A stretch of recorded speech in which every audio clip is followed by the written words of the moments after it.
Ano po sa tingin niyo ang pagkakaiba ng bagong mag-asawa sa matagal nang nagsasama? Paano mo malalaman sino yung mga newlywed dun sa mga old couples? Pansinin niyo po, yung bagong mag-asawa, naghahalikan pa. Amen? Kahit na minsan pakipot pa yung babae. Ginahalikan ng lalaki, anong sasabihin po ng babae? Ano ba? Diba? Pero pag matagal na po sila nagsasama, pag hinalikan ng lalaki, ano po sasabihin? Diba? Nakakaya. Hindi po ba? Yung bagong mag-asawa, nagyayakapan pa. Nag-holding hands. Nakukuryente pa. May kilig. Pero pag matagal na pong nagsasama, nag-holding hands pa ba? Niyayakap po yung misis niya, inaalis, ayaw. Ang init-init, bakit kayo mayakap? Ganyan po yung sinasabi. Pag bago mag-asawa, tignan niyo po. Kahit na hindi po magsabi yung babae, binibigyan ng pera. Amen? Tinatanong pa nga ng lalaki, B, honey, may pera ka pa? Wow, sana all. Pero pag matagal na po nagsasama, ano po nangyayari? Wala na nagsasalita.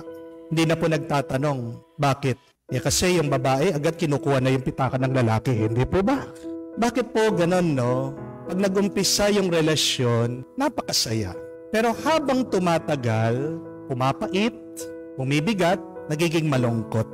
Pag umpisa ang relasyon, parang wala kayong problema. Pero habang tumatagal, mga maliliit lang na bagay, pinag-aawayan niyo.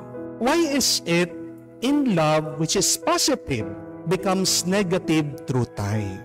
Kahit na isang utos po yan sa Biblia, to love, that is our primary goal.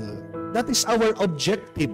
At ito nga po, galing na sa ating Panginoon. Mahalin mo ang Diyos, mahalin mong kapwa mo, mahalin mo sarili mo. Pero, tingnan niyo po, itong mga Pariseo na kung saan alam naman nila, pero hindi nila ginagawa. Napaka-negatibo nila sa ating Panginoon. May mga taong gustong lumapit sa Diyos, pero pinapahirapan ng mga pare, ng mga nakakatanda nito mga Pariseo. Ano ang nagiging problema pag nagiging negatibo na ang pag-ibig at pagmamahalan? Sa tingin ko po, meron 3 N na nagiging dahilan. And we have to remove this 3 N that causes our love to become negative. Ano po yon? Una, pag palagi kayong nakatingin sa problema, yan, magiging negatibo ang inyong pag-iibigan. Pag honeymoon stage, pansinin niyo po, bakit masaya kayo? Kasi hindi niyo muna iniisip yung problema. Iniisip niyo lang yung bawat isa. Paano kayo mag-i-enjoy? Saan kayo magde-date? Paano kayo maglalakwatsa? Anong gagawin niyo? Palagi mong kino-compliment yung asawa mo. Siya lang ang pinapansin mo, siya lang ang tinitignan mo. Natatapos ang honeymoon stage, yung tuwa, yung tamis ng pagsasama, pag nawawala na yung tingin mo sa kanya. Pag naiisip mo na yung mga babayaran, yung mga utang, yung iyong biyenan, yan, nagiging maasim na ang inyong pagsasama. Di po ba? At ganyan din, pag hindi ka makapag-move on sa nakalipas, dahil sigurado, meron kayong mga arguments, meron ng pagsisinungaling, meron ng mga away, hindi pagkakaintindihan. Pag hindi ka pa makapag-move on doon, magiging mahirap ang inyong samahan. Kaya nga po, inuutos sa atin ng ating Panginoon, see, that when you love, you need your whole mind, your whole heart, your whole soul. Hindi ka pwedeng hati-hati. Dahil pag ang isip mo nasa kinabukasan, ang puso mo sa nakaraan, maghihirapan ka. You only need to be present, my dear friends, to enjoy this life, most especially to enjoy loving, to bring back positivity in your love. Tanungin ko po kayo, kung kayo po ay paghuhugas ng pinggan, isang pinggan lang, mabigat ba ito o madali? Madali lang, di po ba? Pero habang inuhugasan mo, bigla-bigla, dinadala nila, tinambak nila, itong mga sunod-sunod na pinggan, sinabihan ka, 99 yan. Kahit na yung isang pinggan bumibigat na. Because you have already burdened yourself with thinking. You only need to live today. Enjoy every moment with your loved one. Amen? Be present with God and see your experience of love will become joyful and sweet. Hayaan niyo muna po yung mga problema na paparating. Wala pa naman yan eh. Kalimutan mo na yung nakalipas. Baon mo na yan. Yan yung nakakabigat sa iyo. Ang mahalaga yung ngayon, ang pinakatotoo, yung ngayon. Kung mabubuhay lang kayo, nakatingin kayo sa inyong mga minamahal, ngayon, magiging masaya kayo. Amen? Pangalawa, nakasarang pagmamahal. Yan yung nagiging dahilan bakit negative ang ating pag-iibigan. Nung ako po ay pinalad na makapunta sa France, sa Paris, habang kami po ay namamasyal, I noticed something.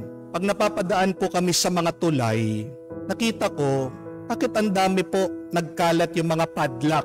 Kahit saan po ako makatingin, mayroong padlock nakasara. At nagtanong po ako dito sa aming guide, bakit pinapadlock nyo yung mga tulay nyo dito? Ninanakaw ba?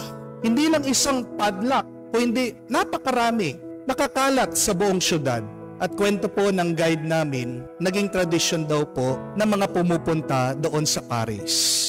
Dahil po ang Paris, isang destination ng mga lovers, honeymooners, mga mag-irog.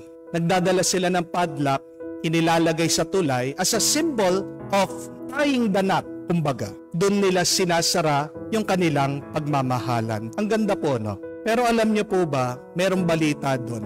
Noong 2015, yung pinakasikat na tulay, ang tawag po ay Pont de Sa. Sumobra po yung mga padlock kinabit nilagay ng mga turista. Biglang nag-collapse.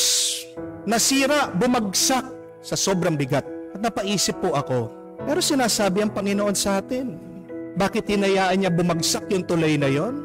Kasi ang tunay na pagmamahal hindi dapat nakasara. Amen? True love should be open and free. Mag-ingat po kayo kung sa bahay, nakasara kayo sa bawat isa. Dahil dalawa lang ang lugar sa mundo ang sinasara nila at ayaw nilang magpalabas ang tao. Ano po yung dalawang lugar na yon? Una, mental hospital. Pangalawa, kulungan. Mag-ingat kayo pag ang relasyon nyo sarado na. Dahil una, nakakasira yan ng ulo. Amen? Pero pangalawa, nagiging mga prisoners o nakakulong na lang kayo sa bawat isa. Kaya nga ang ating Panginoon, sinasabi niya, maging bukas palad kayo. One symbol, one sign that you truly love is to give freedom to your loved ones. Di po ba? Kahit naman po yung aso, kung palagi mong niyayakap ito, baka masuffocate. Kaya nga kinakagat ka eh. Kung ang halaman palagi mong hinahawakan, hindi tutubo ng mabuti yan. We need to give space to our loved ones. We need to give them freedom. Kaya nga ang Diyos, sabi, isa sa mga pinakamahalagang regalo binigay niya sa tao, Kalayaan. Kahit na magkamali ang tao, hinahayaan ng Diyos. Kasi tao tayo, hindi tayo robot. Tandaan niyo po yan. Bakit nagagalit yung mister mo? Baka naman, puro bawat segundo, minuto, tinatawagan mo. Nagtatrabaho. Hindi makapagtrabaho ng mabuti. Hinahanap mo na ginagawa mo. Sino yung kausap mo? Sino yan? Bakit meron kang babae kasama sa Facebook? Sino yung nasa picture na yan? Kahit sino naman po maiinis. Hindi po ba? Alam mo kung talagang mahal ka ng asawa mo, bantayan mo't hindi, uuwian ka niyan. Ikaw ang palagi niyang pipiliin. Pero kung pinipilit mo siya na manatili, talagang ayaw ka niya. Sa lang ibig sabihin, hindi ka niya mahal. Bilang tunay na pagmamahal, malaya. Nakakabigat. Napakahirap. Nagsasama kayo at napipilitan ka na lang. Di po ba? Give space to people that you love. You would see that love will become more joyous and positive once again. Dahil pag binigyan mo ng puwang yan, uusbong, lalaki, mamumunga. The third N, nagsasariling pagmamahal. Lahat po tayo marunong tumanggap.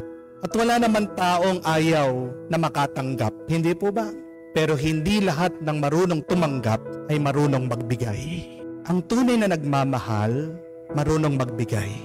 Pero tandaan niyo po ito, kahit na pagkabait-bait ng isang tao, kahit na isang tao puno ng pagmamahal, nagbibigay na sobra-sobra, napapagod din yan. Nagsasawa din yan. Nauubusan siya. Hindi makakapag-survive ang tao kung palagi lang siyang give ng give. Gusto mong palaging mag-give yung tao, mag-give ka din sa kanya. Kaya nga ang totoong pagmamahalan, it is a give and take. Huwag mo naman uubusin yung tao. Di po ba? Ang tunay nagmamahal, hindi niya mapipigilan na siya ay magbibigay. Pero sana naman kung nabigyan ka, matuto ka naman magsukli, magbalik, magganti ka naman ng mabuti at maganda. Pero kung hindi mo kayang ibalik yung kagandahan ng loob ng iba, listen to this, my dear friends. At least don't hurt the person that love you. Di po ba yan yung malungkot na kwento? Ang dami mga tao sobra-sobrang magmahal.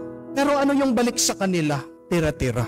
Kaya nga, hindi mo masisisi ang tao pag sumusuko na sa kanyang pagmamahal. Gusto nyong maging masaya yung pagmamahalan nyo? Marunong naman kayong magbigayan. Amen? Ano naman ang maibibigay natin sa Diyos? Perpekto na ang Diyos. Meron. Yun lang mahalin natin yung ating kapwa. That is enough for God. Dahil sabi nga ng Diyos, when you give to the poor, you lend to the Lord. Sabi po ng Biblia yun. When you give to the poor, you lend to the Lord. At diba pag nagpapahiram ka, may tubo, may interest. Di naman pwedeng nagpahiram ka ng piso, piso din ang balik sa iyo. Kahit na ilang centavos lang ang interest. Kaya nga pag tumulong ka sa mga mahihirap, ang balik sa iyo, hindi lang yung binigay mo, sobra-sobra pa. Gusto mong pagpalain ka, umpisan mo sa pagtulong ng mga nangangailangan. Umpisan mo, tignan. Sino ba? Yung mga nakalapit sa iyo, kapitbahay mo, kamag-anak mo ba, kapatid mo? Sino nangangailangan ng tulong? If you want to be blessed, start by blessing others. Kaya nga, ang mga mapagbigay, sila ay busog. Binubusog ng Diyos. Yung mga marunong magbigayan, sila yung tunay na napupuno. 3 N, alisin po natin sa ating buhay. Saan ka guilty dyan sa 3 N na yan? Nakatingin ka ba palagi sa problema? Hindi dyan sa iyong minamahal? Nakasara ka ba? Yung isip mo, binabakuran mo ba yung iyong minamahal? Di mo siya binibigyan ng kalayaan? O baka selfish ka because there is no place or selfishness in love? Pagdasal po natin, naway maalis natin ang 3 N na ito para ang ating pagmamahal at pag-iibigan maging positibo, maging masaya at maging payapa.